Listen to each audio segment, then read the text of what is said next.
A pair of jeans, a shirt or two. Getting back as if we weren't going back.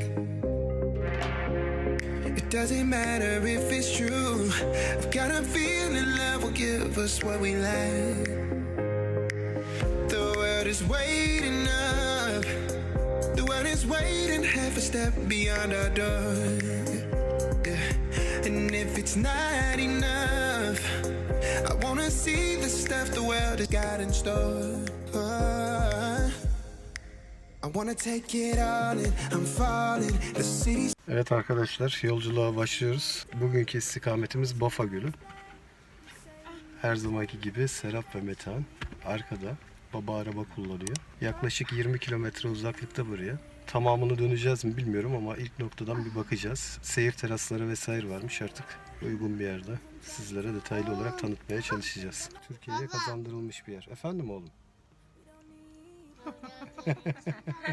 Söyleyeceklerim var. Sen mi söyleyeceklerim var? Hadi bakalım. Ne anlatacaksın? Baba. Efendim oğlum? Evet, yolculuğa başlıyoruz. Hadi bakalım.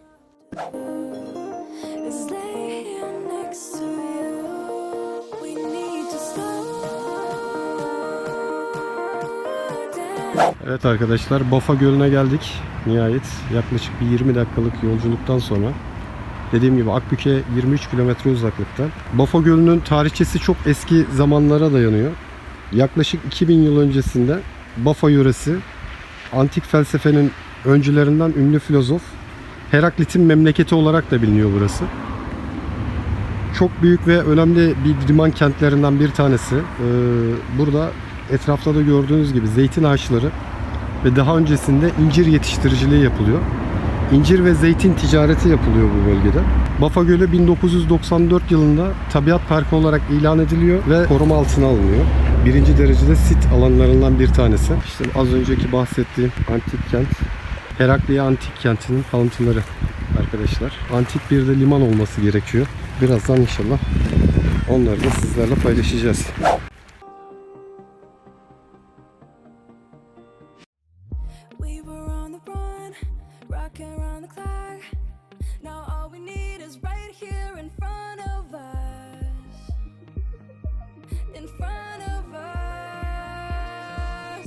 So can we just slow down? The only thing I'll do is lay here next to you. We need to slow down. Embrace the love we found for you and I.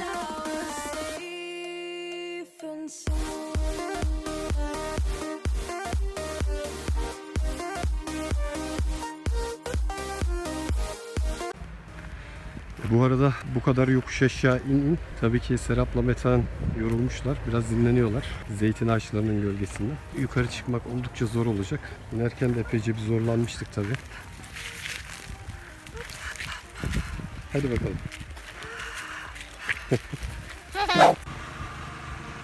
Evet, Latmos'a giderken şu manzarayı görmenizi istedim. Özellikle. Şu kayalıklar çok ilginç. Sanki böyle elle üst üste konulmuş gibi. Özellikle bu kısmı görmenizi istedim. Burası hemen Gölyaka Köyü'nün çıkışında bir yer. Bu arada Latmos kentine yaklaşık 10 dakikalık yolumuz kaldı. 10 dakika sonra tekrar görüşmek üzere. Tam Herakliye'ye yaklaştık. Köşede bizi teyzeler durdurdu. Bakın onlar da el işçiliği yapıyorlar. Bizans kalesi var. Sen anladın ya. Az olsun bizimle. Ben savaşçım. Teyzeler tam bize tercüman olacak şekilde bilgililer ama kendileri maalesef görünmek istemiyorlar. O yüzden şimdi onları dinliyoruz ve o doğrultuda biz de yola çıkıyoruz. On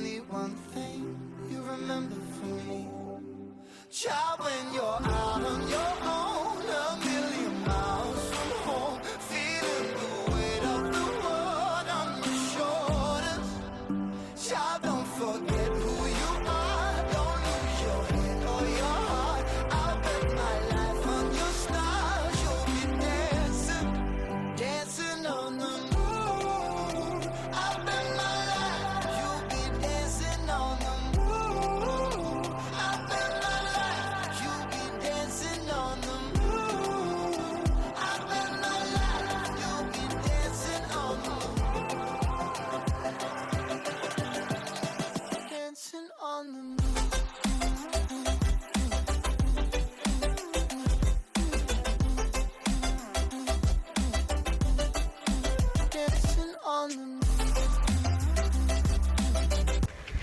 Arkamızda gördüğünüz yer meydanlık alan Agora pazar yeriymiş. Burada daha önceleri de pazarlar kuruluyormuş. Şu anda da pazar kuruluyor tabii ama bizim için önemli olan tarihi olan kısmı. Şimdi yukarıda Atina Tapınağı var. Oraya gideceğiz. Sonrasında da biraz daha arkada, şu anda pek görünmüyor ama daha önce göstermiştik, Bizans Kalesi varmış. Daha önce orada hatta bir film filan çekilmiş. Şimdi önce Atina Tapınağı'na bir çıkalım. Sonrasında Bizans Kalesi'ne geçeceğiz. Bu arada yöre insanı çok sevimli ya. Burada şimdi teyzelerle konuştuk. Onlar için de turizm bir geçim kaynağı olmuş. El işi yapıyorlar. Bu Agora pazar yerinde de az önce geçtiğimiz yerde de yine aynı şekilde teyzelerimiz vardı. Orada boncuklu kolyeler, bileklikler falan yapıyor. Ve birazcık da küsüyorlar açıkçası almadığınız zaman. Size tavsiyem, uğradığınızda mutlaka bir tane alın. Teyzelerimizi küstürmeyelim. Evet arkadaşlar, burası da Atina Tapınağı. Şöyle göstereyim. Don't last it long. I'm losing my faith. I'm walking away from what you knew. Yıllar geçmesine rağmen halen sağlam kalmış. Sağlam bir yapı. İçeride de bir köpek uyuyor bu arada. Etraf çok kayalık zaten. Kayadan yapılmış. Gayet de müsait yapımına. Bu arada buraya rampa çıkıyoruz. Nefes nefese kaldık. Şu yan taraflarda yine. Buralarda da zannedersem daha önce bir oluşum varmış ama yıkılmış artık. Çok da fazla şey kalmamış. Bir de tepeden hakim bölge. Şu karşıda yine Beşparmak Dağları var. Yani daha öncesinde buralar liman bölgesi. Deniz olduğunu düşünebiliyor musunuz? Şu anda denizde hiçbir bağlantısı kalmamış. Artık tamamen bir göl. Arka tarafa geçmek istiyorum ne var diye ama çok da geçmeye müsait bir görüntüsü yok açıkçası. Yine yukarıda bir antik tiyatro varmış. Yöre halkının söylediğine göre görülmeye değer çok bir şey kalmadı dedi. Hani o tarafa gitmeyi onun için pek düşünmüyoruz. Biraz ileride Bizans Kalesi var. Bizans Kalesi'ne çıkacağız. Ve orada taş mezarları diyor. Görmedik ama bir bakalım taş mezarları. Onlar da ne durumda? Tapınak, dikkat ettiyseniz çok yüksek bir tepede. Genel olarak Yunanlıların klasik yapıları en yüksek tepeleri seçiyorlar. Olimpos Dağı'nda olduğu gibi. Muhtemelen tanrılarına daha yakın olduklarını düşündüklerinden böyle yüksek tepeleri seçiyorlar. Buraya tırmanırken epeyce bir zorluk çektik açıkçası. Şu an bakıyorum etrafımda gerçekten ciddi yıkıntılar var ama ayakta kalan yapı olarak bir bu işte tapınak bölgesi özellikle sağlam duran yapılar arasında. Geri kalan çoğu yerler şu şekilde gördüğünüz gibi artık ahır filan yapılmış ama duvarların yerleri belli. Bu şekilde yapılar var. Daha öncesi hangi amaçla kullanıldı çok fazla bilmiyorum. Dediğim gibi işte şu kısımda yine Agora pazar yeri. Yine onun da yan taraflarında şu şekilde kayalıklar var. Ama daha öncesinde dediğim gibi nasıl bir yapı vardı? Yine buranın da bir el atılması lazım diye düşünüyorum. Bakın geçtikçe şu şekilde görüyorum. Yerde bir sütun var. Hatta sütun değil, sütunlar var. Efendim oğlum? Efendim oğlum? Evet. Bakın şurada da yine bir sütun var. Yani daha öncesi nasıl bir yapı vardı burada çok fazla belirgin değil. Genel itibariyle duvar şeklinde kalmışlar artık. Yine aynı şekilde. Şurada da göreceğiniz üzere. Sadece duvarlar kalmış. Yine Agora pazar yeri meydanlık alan. Yine bakın burada da birçok sütun var. Şu şekilde göreceğiniz gibi mermer sütunlar. Evet, yavaş yavaş ayrılıyoruz. Bir sonraki rotamızda bakalım buluşalım. Evet, uzunca bir yolculuğun ardından bir mola verelim istedik. Kafede duracağız, bir şeyler içeceğiz, belki bir şeyler yiyeceğiz. Şu şekilde adı restoran ve pansiyon. Oturalım bakalım, sahipleriyle de biraz konuşalım. Bakalım bölge hakkında neler düşünüyorlar. Hep birlikte görelim. Evet arkadaşlar, yine Bafa Gölü çevresindeyiz. Muğla Milas Herekli Antik Kenti'nde Ada Restoran ve Pansiyon sahibi Ayşen Hanım. Şimdi peki buraya gelen ziyaretçiler ne tür aktiviteler yapabilir? Şöyle söyleyeyim, mesela adalar var, teknelerle ada turuna çıkıyorlar. Aa, çok iyi. Balıkçı teknelerini de biz aracı oluyoruz, konuşuyoruz. Evet. Kiralıyorlar, istedikleri saat kadar kalabilirler. İkizce Adası var. Orada suya girebilirler. Göle girilebiliyor. Evet, deniz girilebiliyor. Yani bir Bu nevi arada Salda Gölü'nün yani bir değişik versiyonu. diyelim. Hı hı. Evet. Bu arada gelirken biz de gördük. Oldukça fazla balık restoranı mevcut. Doğru mu? Çevrede. Balık Mesela restoranlarından da orada neler faydalanabilirsiniz. yiyebilirler? Yılan balığı özellikle. Yılan balığı. Yemeğe geliyorlar. Yılan balığı. Şiddetle ben de evet. tavsiye ederim. Yılan balığı Meksika'dan geldiği söyleniyor. Yavruları buraya geliyor. Aa. Ondan sonra bu serçin var buraya gelmeden Söke'nin orada büyüme aşaması orada gerçekleşiyor. Bir kendine yol bulmuş. Bir kanal. Bir çiftlik gibi bir şey mi kurmuşlar? Yok hayır. Kanal vasıtasıyla geliyor. Kanal Ve vasıtasıyla buraya Meksika'dan, geliyor. Tabii doğal yollarla geliyor. Evet. Üretim söz konusu değil yılan balığı. Üretim söz konusu değil. Doğal Mesela yetişiyor. gölden Yani kefal herhangi bir çıkar, besine. Evet. levrek çıkar. Kefal ve levrek. Tatlı Aynen. su tabii değil mi? Çok tatlı değil. Çok tatlı değil. Büyük Menderes'le bağlantısı var çünkü. Nerede, hangi dereydiniz pardon? Büyük Menderes. Büyük Menderes Deresi. Zaten daha öncesi bildiğim kadarıyla burası deniz. Doğru mu?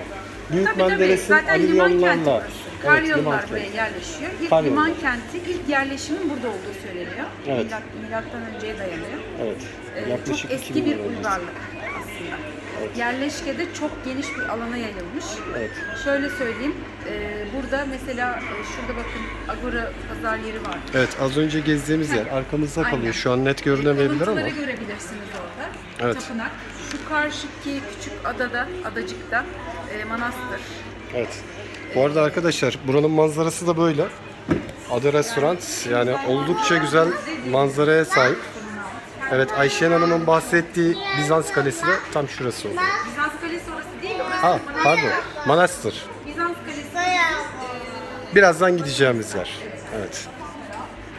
gezilip görülebilecek yerler böyle. Onun dışında ne yapabilirler? Trekking yapabilirler, dağcılık, fotoğrafçılık, bir sürü etkinlik var. Bir sürü etkinlik. Geldiğiniz zaman hepsi sizi bekliyor. Mesela geldiklerinde zeytinyağı, bal gibi şeyleri de temin edebilirler. Çünkü mesela balı biz birinci üreticiden alıyoruz. Evet. Eşimin kuzeninden. Kendileri üretiyorlar. Bir de yağ da organik sertifikalı yağdır. Çünkü buralarda sit olduğu için, birinci derece sit olduğu için araç giremiyor. Sulama, ilaçlama vesaire gibi şeyler olmuyor burada. Bu arada Bofa Gölü'nün son yerleşim birimi burası değil mi? Aynen. Daha ileriye gittiğimizde herhangi bir şey yok. Zaten bütün bölge zeytin ağaçları. Evet. Her yer. Zeytinle geçimini sağlıyor, balıkçılıkla geçimini sağlıyor köylüler. Evet. Hayvancılık var. Şimdi son zamanlarda büyükbaş hayvancılık ön plana çıktı. Bir de yaşlı teyzelerimiz el işi yapıyor. Aynen. Doğru mu? Aynen. Arkadaşlar şu şekilde çevre tanıtımı da. Oturduğunuz bölge restoran bölgesi. Şöyle içeriği de çok kısa alayım ben size. Geldiğinizde sabah kahvaltınızı burada yapıyorsunuz. Mutfak kısmı şöyle. Önünde park yeri mevcut. Park anlamında da bir sıkıntınız yok. Ama manzara tek kelimeyle mükemmel. Oturduğunuzda şu şekilde bir kahvaltı sizi bekliyor olacak. Ayşen Hanım da zaten az önce anlattı. Tamamıyla organik. Birçok ürünü kendileri yapıyorlar. Kendi yetişemedikleri kısımda da köy ürünleri kullanıyorlar. Köy yumurtası kullanıyorlar. İşte köylünün yaptığı yine peynirleri kullanıyorlar sabah kahvaltısında, tereyağı vesaire. Kesinlikle tavsiye ediyorum. Where I belong. Used to roll in the dice, praying sometimes. Don't let Bizans Kalesi'ne ulaştık. Ayakta kalan çok fazla yapı yok. Az önce gösterdiğim Atina Tapınağı ve şu anda Bizans Kalesi, bölge halkının tabiriyle tabii Bizans Kalesi. Ayakta kalan yegane yapılar ama daha ziyade hep duvar şeklinde görünüyor. Çok fazla böyle dediğim gibi ayakta kalan bir yapı yok. Şu şekilde gösterdiğim zaman her tarafta kayadan bazı duvarlar var. Ama ne tarz bir yapı, ne olup ne bittiği çok fazla belirgin değil.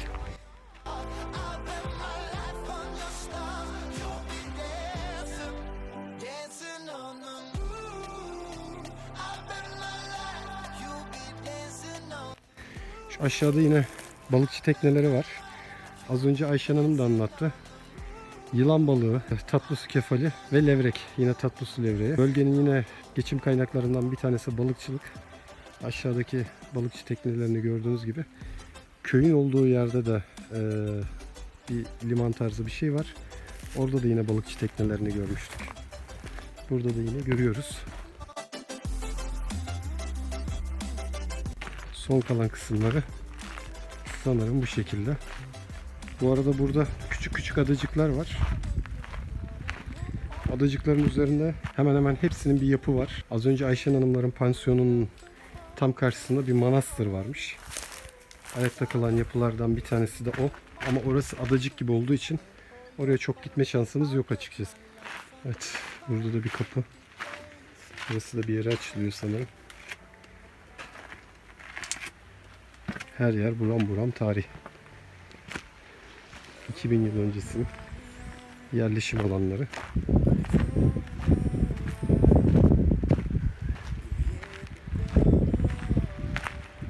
Evet. Burası da bir yarımada şeklinde. Yine şurada çok enteresan yapılar var. Bilmiyorum buradan görebiliyor musunuz? Şu alanlar yine aynı şekilde dikdörtgenimsi oyulmuş kaya mezarları mevcut. Hatta bakın şurada, evet, çok daha belirgin. Üzerinde lahiti de var. Bir kaya mezarı ve hemen onun yanında şurada bakın, ağaçların hemen yan tarafında daha net belirgin olacaktır. Görebiliyorsunuz sanırım. Kaya mezarları mevcut. Evet arkadaşlar, Bafa Gölü turumuzun da böylelikle sonuna geliyoruz. Gerçekten gezilip görülecek bir yer. Şiddetle tavsiye ediyorum. Bölge halkı çok sıcak, samimi. Fırsat bulursanız oturun, bir çaylarını için, biraz sohbet edin. Gerçekten sıcakkanlı insanlar. Tam bir Anadolu insanı bölge halkı. Burası daha önce de belirttiğimiz gibi Muğla Milas'a bağlı. Bizden bu kadar. Bir sonraki durakta görüşmek üzere. Hoşçakalın.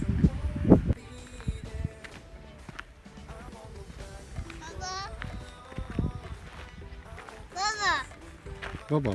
Neredesin? Neredesin? Babam.